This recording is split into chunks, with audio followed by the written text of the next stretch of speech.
Hey kids, it's Miss Lynne here. I hope you're having a great week. We are here for another awesome Bible story that we're going to learn about that Jesus taught us about being a gardener. How many of you have flowers blooming somewhere in your yard or somewhere on your street? Raise your hand. We have lots of flowers in our yard. In fact, last year I made a garden in our yard and I planted some herbs and some vegetables and things that I used to cook and some pretty flowers too. You know, Jesus talked about being a gardener. He said that he is the vine and his Father is the gardener, and that we get to be the ones that connect to him and bear fruit. Do you know what that means? And you cut it off from the ground and the roots. Is this plant going to keep growing? No, it's not going to keep growing. It's going to stop. It's not going to bear fruit or herbs or vegetables or anything because it can't survive when it's not connected to the roots and the ground. That's like us. When we're connected to Jesus, we can grow and we can bear fruit. Fruit? What kind of fruit can we bear?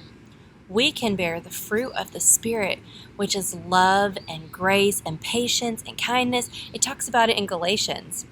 This week's Bible story comes from John chapter 15. Jesus says, He is the vine and His Father is the gardener. And when we're connected to Him, that means when our roots are with God, when we have a relationship with Him, we can grow in God and we can produce the fruit of the Spirit. The Bible also says that God likes to prune us so that those things in us that don't bear fruit can go away. Do you know what pruning is? It is when you take some scissors and you cut off all the dead and bad leaves so that something can grow, so that the dead and bad leaves don't choke out the good things in it. Let's watch this video about a gardener who does something really cool with an apple tree called grafting so that we can learn more about how God works in our lives and how we can grow in God.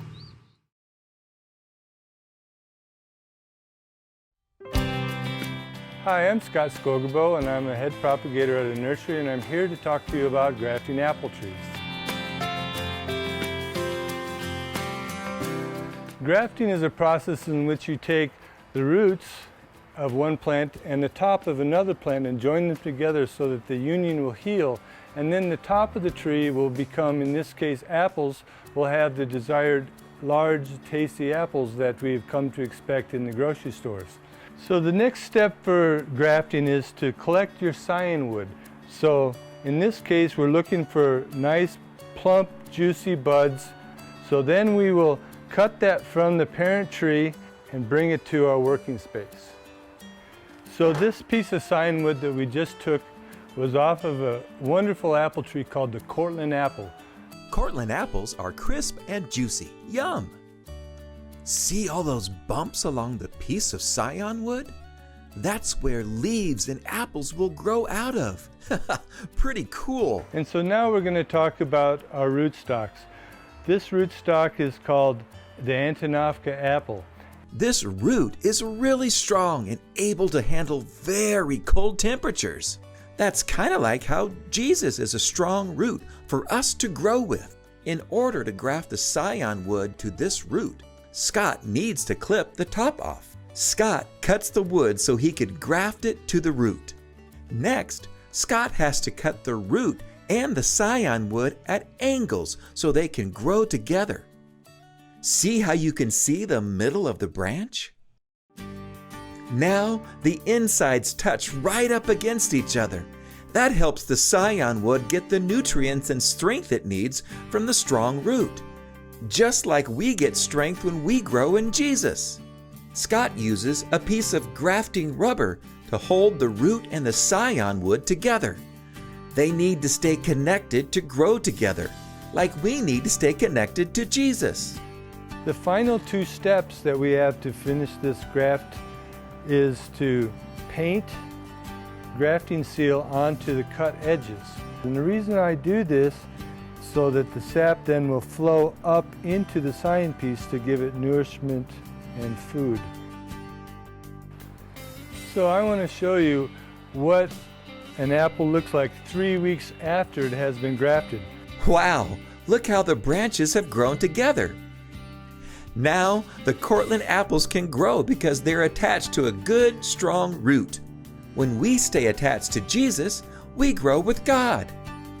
After just one season, this tree will be about 3 to 4 feet tall.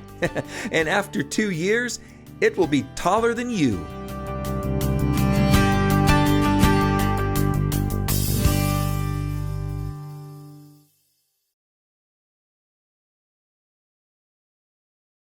What a cool video! Now let's sing some worship songs together.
Okay, kids, now I want you to go do something.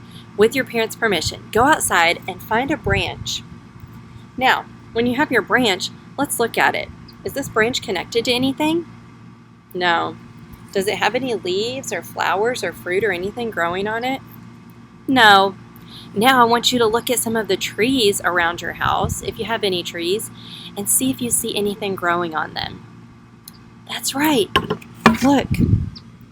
We see leaves and flowers and all kinds of things.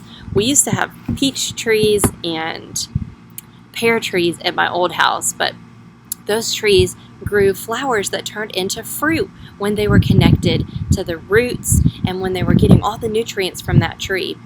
Jesus says in the Bible that He is the vine and we are the branches. When we're connected to Him, that means when we have a relationship with Him and when we're close to Him, then we can grow in God's love. We can become more and more like Him, and the Holy Spirit works in our hearts and in our lives to make us more like God.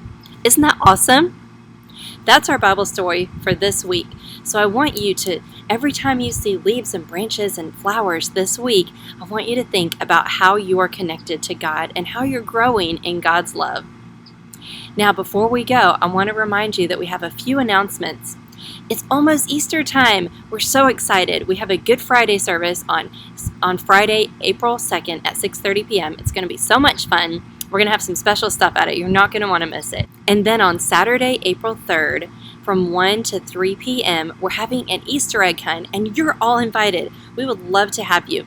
We are going to have the Easter Bunny there for pictures. We're going to have a live bunny petting zoo and some treats and all kinds of fun things to do. You can sign up for a time slot anytime between 1 to 3 p.m. by having your parents go to our website to sign up. And then on Easter Sunday, we're going to have 2 worship services, and we would love to have you and your family attend our worship services and celebrate Jesus with us on Easter Sunday. Our memory verse for the month of March is John 13:34. Let's practice it together. John 13:34. Love one another as I have loved you, so you must love one another. John 13:34. Great job, everyone.